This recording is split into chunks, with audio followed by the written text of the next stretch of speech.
Narendra Modi video conferencing के जरिए corona की समीक्षा बैठक करें, आपको सीधे मिल सके। सफलतापूर्वक निपटे, बिना पैनिक किए देशवासियों ने मुकाबला भी किया। साथियों, 2 साल के भीतर देश ने हेल्थ इंफ्रास्ट्रक्चर से लेकर ऑक्सीजन सप्लाई तक कोरोना से जुड़े हर पक्ष में जो भी आवश्यक है वहां मजबूती देने का काम किया है। तीसरी लहर में किसी भी राज्य से स्थितियां अनियंत्रित होने की खबर नहीं आई। इसको हमारे कोविड वैक्सीनेशन अभियान से भी काफी मदद मिली। देश के हर राज्य में, हर जिले में, हर क्षेत्र में, चाहे वहां की भौगोलिक परिस्थितियां कैसी भी रही हो, वैक्सीन जन जन तक पहुंची है। प्रत्येक भारतीय के लिए ये गौरव की बात है कि आज भारत की 96% वयस्क आबादी को कोरोना वैक्सीन की पहली डोज लग चुकी है।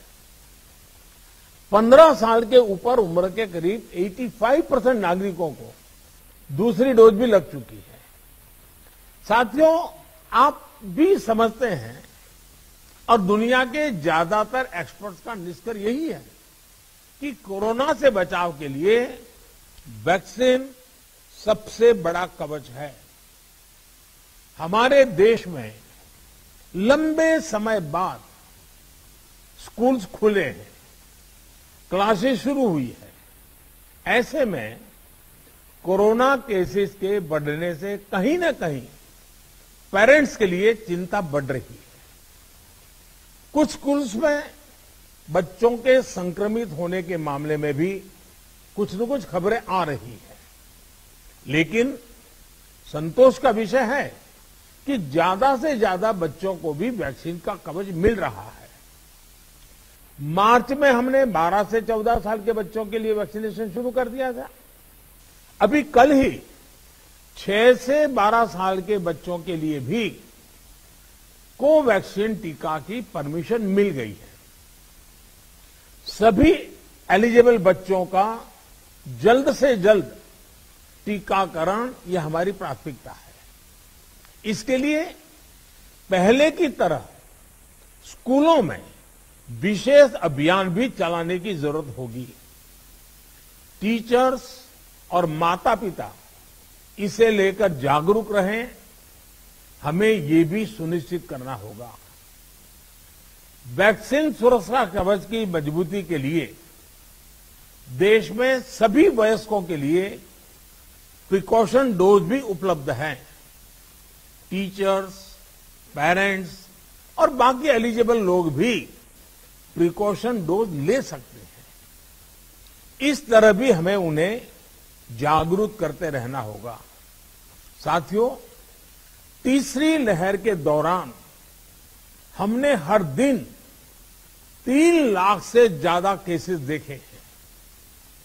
हमारे सभी राज्यों ने इन केसेस को हैंडल भी किया और बाकी सामाजिक आर्थिक गतिविधियों को भी गति दी। यही बैलेंस आगे भी हमारी स्ट्रेटेजी का हिस्सा रहना चाहिए। हमारे साइंटिस्ट और एक्सपर्ट्स नेशनल और ग्लोबल सिचुएशन को लगातार मॉनिटर कर रहे हैं। उनके सुझावों पर हमें प्रिएम्प्टिव, प्रोएक्टिव और कलेक्टिव अप्रोच के साथ काम करना होगा। इन्फेक्शंस को शुरुआत में ही रोकना हमारी प्राथमिकता पहले भी थी और अब भी यही रहनी चाहिए।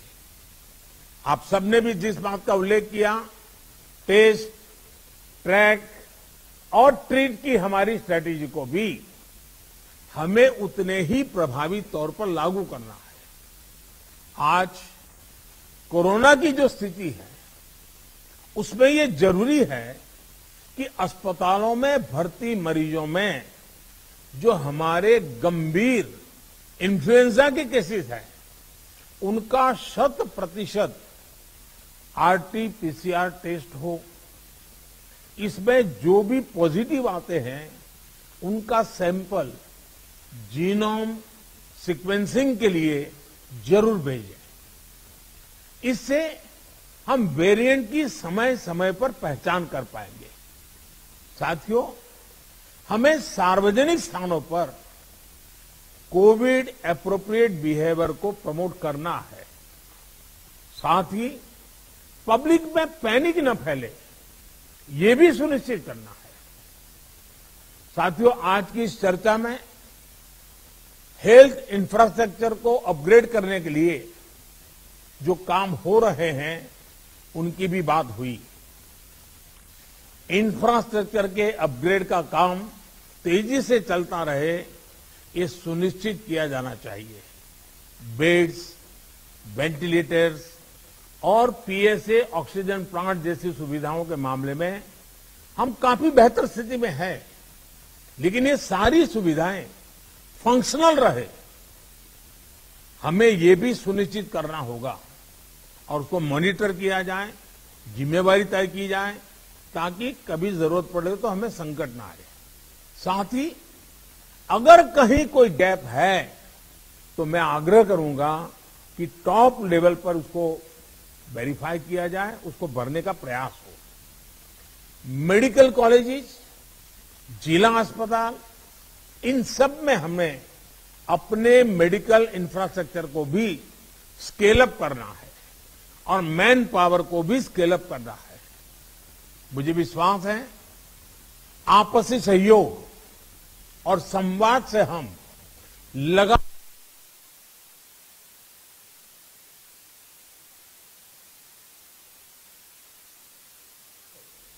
कोरोना के खिलाफ लड़ाई लड़ते भी रहेंगे और रास्ते भी निकालते रहेंगे।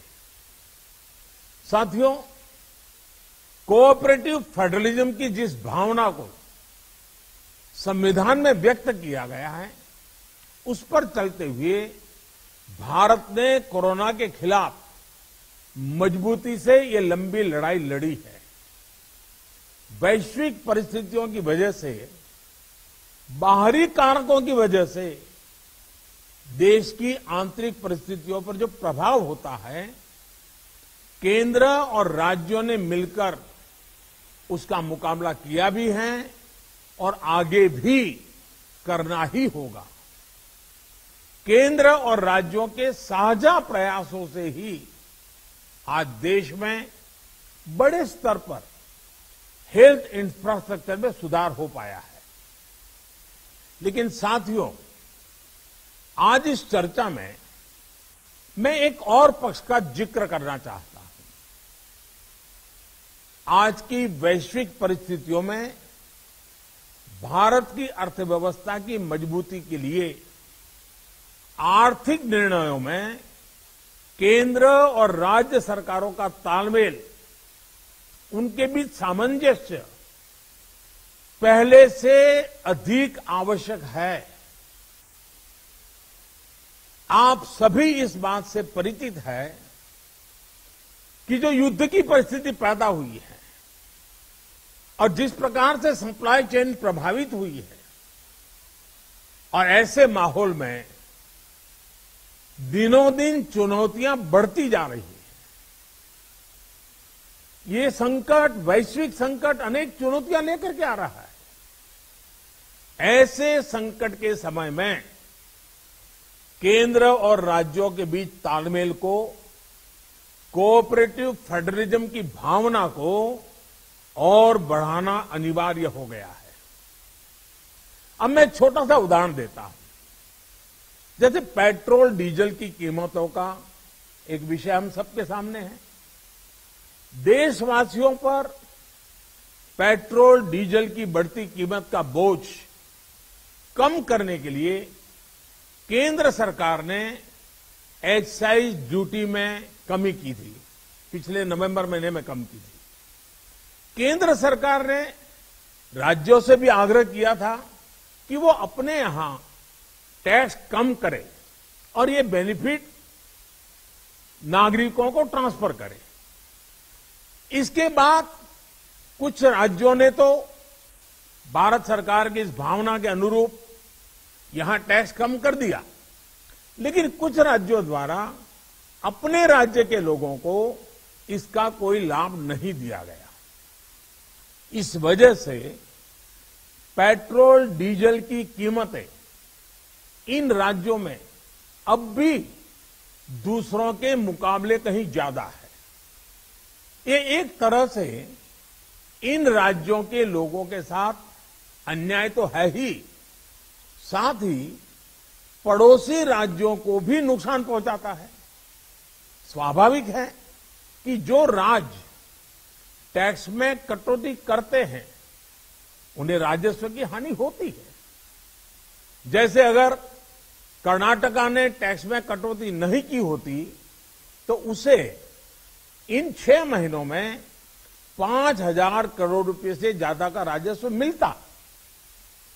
गुजरात ने भी टैक्स कम नहीं किया होता तो उसे भी 3,500-4 हजार करोड़ रुपए से ज्यादा का राजस्व और मिलता। लेकिन ऐसे कुछ राज्यों ने अपने नागरिकों की भलाई के लिए, अपने नागरिकों को तकलीफ न हो इसलिए अपने वेट में, टैक्स में कमी की पॉजिटिव कदम उठाए। वहीं गुजरात और कर्नाटक के पड़ोसी राज्यों ने टैक्स में कमी न करके इन 6 महीनों में 3,500 करोड़ रुपए से लेकर के 5-5.5 हजार करोड़ रुपए तक अतिरिक्त राजस्व कमा लिया। जैसा हम जानते हैं कि पिछले साल नवंबर महीने में वैट कम करने की बात की थी, सबको मैंने प्रार्थना की थी, लेकिन कई राज्य, मैं यहां किसी की आलोचना नहीं कर रहा हूं, मैं सिर्फ आपसे प्रार्थना कर रहा हूं, आपके राज्य के नागरिकों की भलाई के लिए प्रार्थना कर रहा हूं। अब जैसे उस समय 6 महीने पहले कुछ राज्यों ने बात को माना, कुछ राज्यों ने नहीं माना। अब कई राज्य जैसे महाराष्ट्र, पश्चिम बंगाल, तेलंगाना, आंध्र प्रदेश, तमिलनाडु, केरला, झारखंड, किसी न किसी कारण से उन्होंने इस बात को नहीं माना और उनके राज्य को, नागरिकों को बोझ कंटिन्यू रहा। मैं इस बात में नहीं जाऊंगा कि इस दौरान इन राज्यों ने कितना रेवेन्यू कमाया, लेकिन अब आपसे मेरी प्रार्थना है कि देश हित में आप पिछले नवंबर में जो करना था, 6 महीने डिले हो चुका है, अब भी आप अपने राज्य के नागरिकों को वैट कम करके इसका बेनिफिट पहुंचाइए। आप सब जानते हैं कि भारत सरकार के पास जो रेवेन्यू आता है उसका 42% तो राज्यों के ही पास चला जाता है। मेरा सभी राज्यों से आग्रह है कि वैश्विक संकट के इस समय में कोऑपरेटिव फेडरलिज्म की भावना पर चलते हुए एक टीम के रूप में हम सब मिलकर काम करें। अब मैं कई विषय हैं, बारीकी में नहीं जा रहा हूं, जैसे फर्टिलाइजर। आज हम तो फर्टिलाइजर पर दुनिया के देशों पर डिपेंडेंट है। कितना बड़ा संकट आया है, लगातार अनेक गुना सब्सिडी बढ़ रही है। हम किसानों पर बोझ ट्रांसफर नहीं करना चाहते। अब ऐसे संकट झेलने पड़ रहे हैं, तब मैं आप सबसे आग्रह करता हूं, प्रार्थना करता हूं कि आप अपने राज्य, अपने पड़ोसी राज्य, सभी देशवासियों के हित में उसकी सर्वोच्च प्राथमिकता दें। मैं एक और उदाहरण देता हूं। अब नवंबर में जो करना था नहीं किया, इसलिए पिछले 6 महीने में क्या हुआ है, आज चेन्नई में, तमिलनाडु में पेट्रोल करीब 111 रुपए के पास है। जयपुर में 118 से भी ज्यादा है। हैदराबाद में 119 से ज्यादा है। कोलकाता में 115 से ज्यादा है। मुंबई में 120 से ज्यादा है। और जिन्होंने कटौती की, मुंबई के ही बगल में दीव दमन में 102 रुपया है। मुंबई में 120, बगल में दीव दमन में 102 रुपया।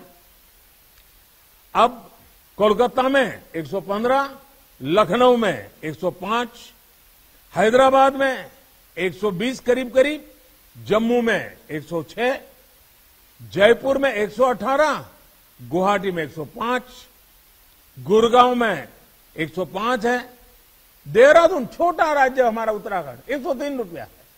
मैं आपसे आग्रह करता हूं कि आप 6 महीने भले जो कुछ भी आपका रेवेन्यू बढ़ा आपके राज्य के काम आएगा, लेकिन अब पूरे देश में आप सहयोग कीजिए, ये मेरी आपको विशेष प्रार्थना है। आज साथियों, एक विषय और जिस पर भी मैं अपनी बात आज कहना चाहता हूं। देश में गर्मी तेजी से बढ़ रही है और समय से पहले बहुत गर्मी बढ़ रही है, और ऐसे समय में हम अलग अलग स्थानों पर आग की बढ़ती हुई घटनाएं भी देख रहे हैं। जंगलों में, महत्वपूर्ण इमारतों में, अस्पतालों में आग की कई घटनाएं बीते कुछ दिनों में हुई है। हम सबको याद है वो दिन कितने पीड़ादायक थे जब पिछले साल कई हॉस्पिटलों में आग लगी, और वो बड़ी दर्दनाक स्थिति थी। बहुत मुश्किल समय था वो।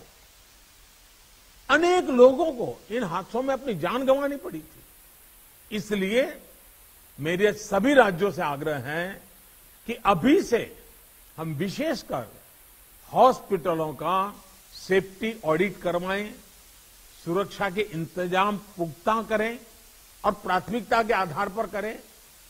ऐसी घटनाओं से हम बच सके, ऐसी घटनाएं कम से कम हो, हमारा रिस्पांस टाइम भी कम से कम हो, जान माल की हानि ना हो। इसके लिए भी मैं आपको आग्रह करूंगा कि आप अपनी टीम को विशेष रूप से इस काम पर लगाइए और बिल्कुल मॉनिटरिंग कीजिए, ताकि देश में कहीं हादसा न हो, हमारे निर्दोष नागरिकों को जान न गंवानी पड़े। साथियों, आप सभी ने समय निकाला, इसके लिए मैं एक बार फिर आप सबका आभार व्यक्त करता हूं, और हमेशा मैं आपके लिए उपलब्ध रहता हूं। कोई भी जरूरी सुझाव आपके होंगे तो मुझे अच्छा लगेगा। मैं फिर एक बार आप सबका बहुत बहुत धन्यवाद करता हूं।